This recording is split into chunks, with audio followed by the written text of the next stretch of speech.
In today's video, I'm going to teach you how to change a pill from aggregation to sum in Tableau using the level of detail feature.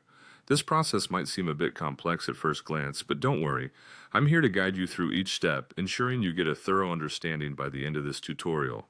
First and foremost, you'll want to open up the Tableau public app if you haven't done so already. It's a free version of Tableau available online and a great tool for data visualization. Once you have it open, you'll be greeted with the main interface where all the magic takes place. Now navigate to your worksheet. This is where you'll generally be doing all your data manipulation and visualization tasks. You'll need to select a sheet. Typically, this is where your data is represented in visual format. Ensure you're familiar with your data set and what each field represents. This will help in understanding how to effectively change aggregation types. After selecting the sheet, the next task is to identify the pill in your view that you want to change. Look for the AGG prefix on the pill. The AGG prefix signifies that the field is being aggregated in some form, such as a sum, average, count, etc. Now you'll want to right-click on that specific pill. From the context menu that appears, select Edit.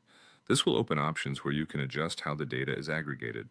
To switch the aggregation from its current state to a sum, simply choose Sum from the list of aggregation options. This selection directly changes the way Tableau calculates the data on that pill to a straightforward sum. It's as simple as that. In some cases, the aggregation might be a result of a previous calculation that's been set up. If you suspect this is the case, you can remove that calculation and drag the original field back into the view. Doing so ensures that you're working with the raw data before any modifications were applied.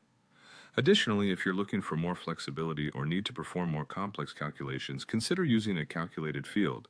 With calculated fields, you can write custom formulas that allow for detailed and specific data manipulation beyond basic aggregation like sum or average. And there you have it, switching a pill from aggregation to sum in Tableau using the level of detail feature. It's a handy skill to master, especially if you're involved in data analysis frequently. By following these steps, you'll be able to tailor your dataset visualizations to better meet your analytical needs. I hope you found this video helpful and that it added to your Tableau skills toolkit.